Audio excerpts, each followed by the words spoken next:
नमस्कार। आज हम कोशिश करेंगे कि आप जब बच्चे को ऑपरेशन के बाद में घर ले जाते हैं, स्पेशली क्लेफ्ट पैलेट ऑपरेशन के बाद में, तो हमें क्या क्या कंडीशन का ख्याल करना चाहिए, या हम कहते हैं उसको वार्निंग साइंस, कि ऐसे ऐसे यदि तकलीफ़ें हों तो आपको हॉस्पिटल में कांटेक्ट करना चाहिए।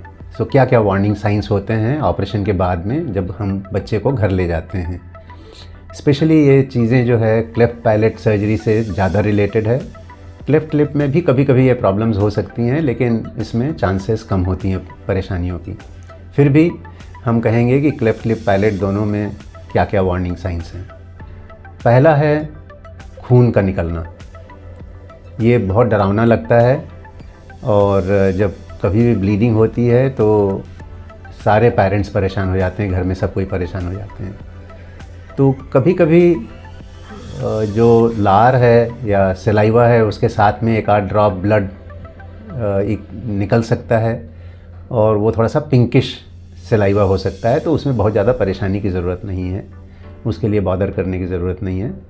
लेकिन यदि कोई फ्रेश ब्लड है, फ्रेश ब्लीडिंग है, नाक से या मुंह के अंदर फ्रेश ब्लीडिंग है, तो इमीडिएटली आपको हॉस्पिटल में डॉक्टर से कांटेक्ट करना चाहिए। ये सबसे ज़्यादा इम्पॉर्टेंट एक वार्निंग साइन है। दूसरा बहुत ज़्यादा इम्पॉर्टेंट वार्निंग साइन है, वो है सांस में तकलीफ़। यदि ब्रीदिंग में बच्चे को कोई तकलीफ़ है या सांस नहीं ले पा रहा है, तो एक बहुत इम्पॉर्टेंट वार्निंग साइन है।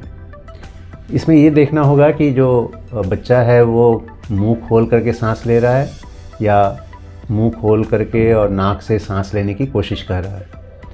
कई बार बच्चों में नाक जो है बंद हो जाती है, क्योंकि ऑपरेशन के बाद थोड़ी सी सूजन होती है, तो नाक जो है बंद हो जाते हैं। तो ऐसे समय में आप नोज़ में जो डॉक्टर ने ड्रॉप्स बताया है, यदि वो ड्रॉप्स डालें तो नाक खुल जाती है, उसके बाद फिर सांस में तकलीफ़ नहीं होती है। तो ये एक आपको घर में ट्राई करना चाहिए। दूसरा है सिंपल नेबुलाइजेशन। यदि आप स्टीम इन्हेलेशन देते हैं या सेलाइन नेबुलाइज करते हैं, तो एक नेबुलाइज कर दें तो बच्चा ठीक हो जाता है। लेकिन ये दोनों चीज़ों के बाद में यदि मान लो परेशानी है, तो आप बच्चे को साइड में लिटा करके देख सकते हैं।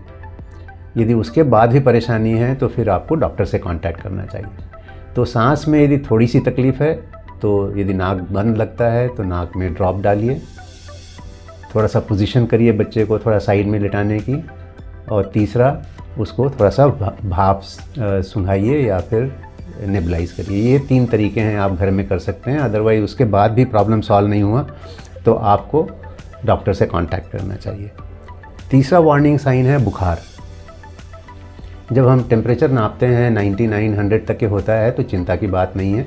यूजुअली ऑपरेशन के बाद में 100 डिग्री फ़ारेनहाइट तक के टेम्परेचर बढ़ सकता है।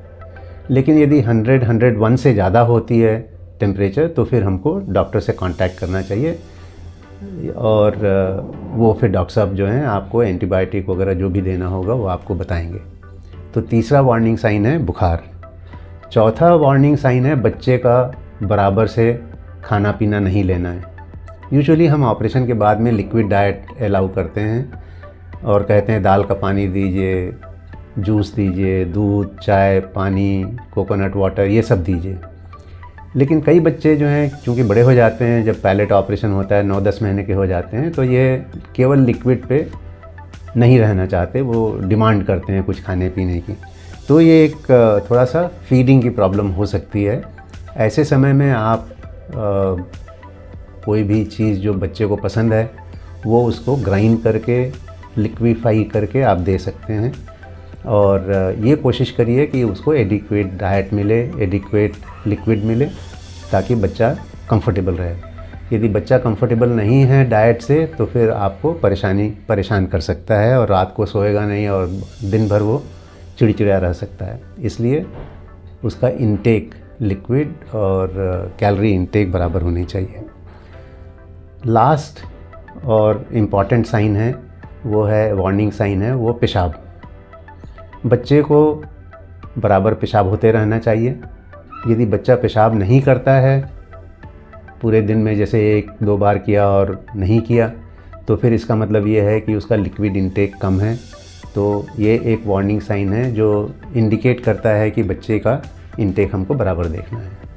तो इस तरीके से क्लेफ्ट लिप पैलेट के ऑपरेशन के बाद में किसी बच्चे में जब घर ले जाते हैं तो हमें ये 5 वार्निंग साइन का ख्याल रखना चाहिए। यह है खून का निकलना, ब्लीडिंग, सांस की तकलीफ़, बुखार, फीडिंग और पेशाब जो है वो फीडिंग से कनेक्टेड है। सो सब कुछ एक दूसरे से कनेक्टेड है, बट ये चारों पांचों वार्निंग साइन का हम ख्याल रखें। और यदि किसी भी वार्निंग साइन से यदि आपको डर लगता है या कंफर्टेबल नहीं है तो आप इमीडिएटली हॉस्पिटल में और डॉक्टर से कांटेक्ट करिए। सर्जिकल टीम में हमेशा कोई ना कोई अवेलेबल रहेगा आपके प्रॉब्लम को सॉल्व करने के लिए। अदरवाइज़ आप एट द अर्लीस्ट आप हॉस्पिटल आकर के कांटेक्ट कर सकते हैं। तो ये सब चीज़ें आप यदि ख्याल रखते हैं तो आप भी कंफर्टेबल रहोगे, सर्जिकल टीम भी कंफर्टेबल रहती है और बच्चा डेफिनेटली इट इज़ उसके सेफ्टी के लिए बहुत इम्पॉर्टेंट है। धन्यवाद।